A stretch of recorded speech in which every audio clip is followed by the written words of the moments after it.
2025 সালে যেহেতু মিলকরণ আসে নাই, তাহলে আশা করা যায় 2026 সালে মিলকরণ আসতেছে তোমাদের পরীক্ষায়। পঞ্চম শ্রেণী বিজ্ঞান খুব কঠিন? কক্ষরই না। চলো আমরা মিলকরণের অধ্যায় 1-এর জীবের আবাসস্থল মিলকরণের একটা সাজেশন দেখি। এই একটা বক্স তোমরা দেখতে পাচ্ছ। এই বক্সের মধ্যেই পঞ্চম শ্রেণী বিজ্ঞানের মিলকরণের সাজেশন কমপ্লিট।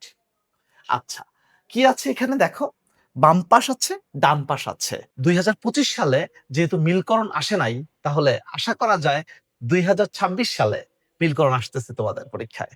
আচ্ছা, এবার আসি বাম পাশ। বাম পাশে কি আছে দেখো, সুন্দরী গাছের শ্বাসমূল মাটির উপরে উঠে আসে। আচ্ছা, সুন্দরী গাছের শ্বাসমূলটার কাজ কি? শ্বাসমূলটার কাজ হচ্ছে বাতাস থেকে অক্সিজেন গ্রহণ করা। তো দেখো তো দেখি, বাতাস থেকে অক্সিজেন গ্রহণ করা, এই হচ্ছে 3 নাম্বারটা, বাতাস থেকে অক্সিজেন গ্রহণ করা। তাহলে এখানে আমরা বলতে পারছি যে এখানে আমরা বলতে পারতেছি এইটার সাথে কিন্তু এইটা মিলছে, তাই না? আচ্ছা, এইবার আসি। এবার হচ্ছে তুমি দেখো, হাঁসের পা পাতার মতো পর্দা বিশিষ্ট। তাহলে হাঁসের পা পাতার মতো পর্দা বিশিষ্ট কি কারণে? আসলে হাঁস যেন পানিতে সাঁতার কাটতে পারে, হাঁস যেন পানিতে সাঁতার কাটতে পারে।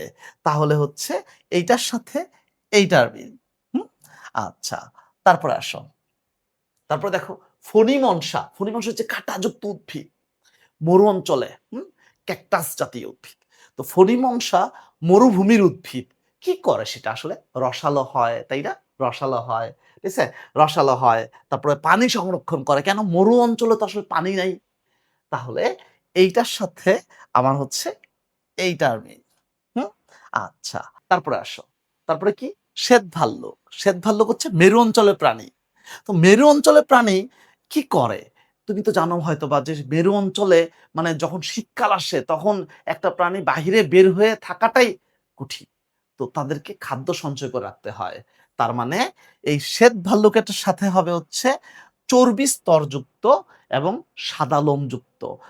শ্বেত ভাল্লুক সাদা লোমযুক্ত অবশ্যই হবে। হুম? আচ্ছা, তারপরে আসি। তারপর হচ্ছে বন্য শিকারী প্রাণীর দৃষ্টি তীক্ষ্ণ। তো বন্য শিকারী প্রাণীর দৃষ্টি তীক্ষ্ণ কি? কি কারণে দৃষ্টিটা তাদের তীক্ষ্ণ থাকে? শিকার ধরার জন্য সহায়ক হয়, তাই না?